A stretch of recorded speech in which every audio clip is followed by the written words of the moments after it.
up, all my Dorks, Nerds, Geeks, and Gamers? It's your host, Ghost here. We're going to continue on with our Dorks Den Movie Minute coverage of the Chucky TV series. We are on episode 5 and 6. Episode 5, entitled Little Little Things. This episode picks off exactly where episode 4 left off, with the reveal that Andy Caputo was actually kind of harbored by Chucky at a children's camp where he was kind of the counselor. And he kind of poked and prodded Eddie Caputo to be his partner in crime by showing him this dead body and then shipping him the severed hand at the end of the episode, cementing their bond as criminal friends, kind of sort of thing, cementing the Eddie Caputo and the Charles Lee Ray bond that happens at the start of the first Child's Play, leading into how Chucky became Chucky. So yeah, we learned that at the end of the last episode. This new episode picks off with the hospital. We are back at the hospital with Lexi's little sister, who is still in the hospital because of the smoke ventilation in her lungs. And the first thing she wants to find is Chucky.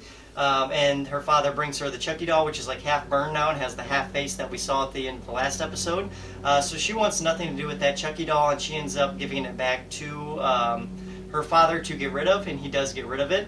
Then later on in the episode, she ends up getting this Tommy doll, which, as a fan of Chucky, we all know that Chucky's soul is now in this Tommy doll. But Jake, Lexi, and Devin, they have no idea that his soul is in this doll, but we as fans know that Chucky has that power to do that. So they find this doll, they take the Tommy doll, and they smash it apart out of the trash can, and they break it, and all this, and they think they've saved the day. And after that, we get the Devin and Jake relationship kind of budding a little bit. They're finally opening up to each other, and they do have their first kiss in this episode. So yeah, their relationship's moving forward as two characters. We have Lexi, who is also defending Jake in this episode as well, and being a little bit more secretive towards Junior, and starting to create this rift between Junior, Jake, Devin, and Lexi. So we have this rift between the group of the four children who are the main characters of the show.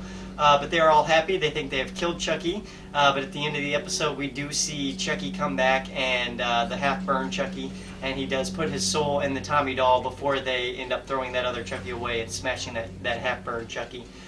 So we do know that Chucky is still alive and in the house under the disguise of this Tommy doll. We also get the reveal of Tiffany and Charles Lee Ray's meeting. We get to see how that happens. And Fiona Dourif is back playing a younger Charles Lee Ray, with Brad Dourif doing the voiceover as well. She looks amazing. She fits the part of a young Charles Lee Ray. She looks just like her father did back in the 80s. A little bit more feminine, but the makeup does a really well job of hiding it. And the voiceover does a whole lot to really make you feel like that this is a younger Charles Lee Ray that we're seeing.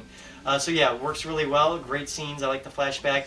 I didn't like the meeting between Tiffany and Charles Lee Ray because Tiffany had a different voice, and then all of a sudden they bring in Jennifer Tilly's voice and kind of dub over it. So yeah, very strange the way they did that, but yet they decided to keep Charles Lee Ray's voice throughout the whole thing as Chucky. So that was cool as well. But it works either way. You get to see their meeting. Her name was Delilah before she goes by Tiffany. And it shows that their bond is basically killing people together. That's how they met, and that's kind of how they've grown their bond since then. But yeah, that's the end of this episode. Chucky is now in a new body, this Tommy doll. And the heroes have no idea that he is still alive. Until we get to this meeting. They have a school meeting, and they're about to introduce the principal. Just then the curtains open and her head comes rolling out. So that is the death of the week, is the principal in this episode.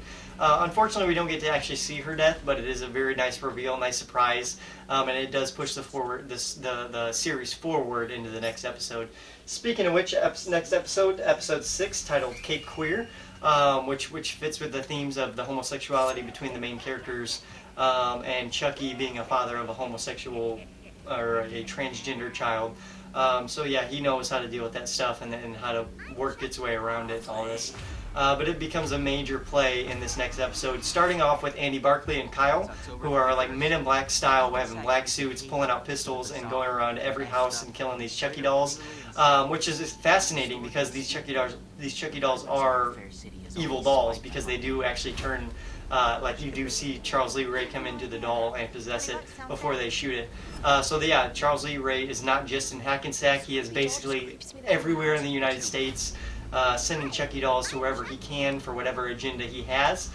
We really don't know yet, but the episode 6 and 7 really does cement what those things will be going forward. So we do know the soul transfer is a big part of this, and we do know that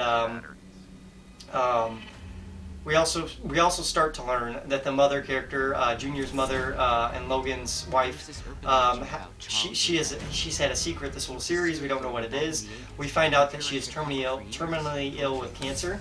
And that she knows she's going to die. That's why she's been keeping it a secret, and she hasn't told Junior and her husband. So this episode's kind of her debating back and forth. Does she tell her husband? Does she tell Junior or whatnot?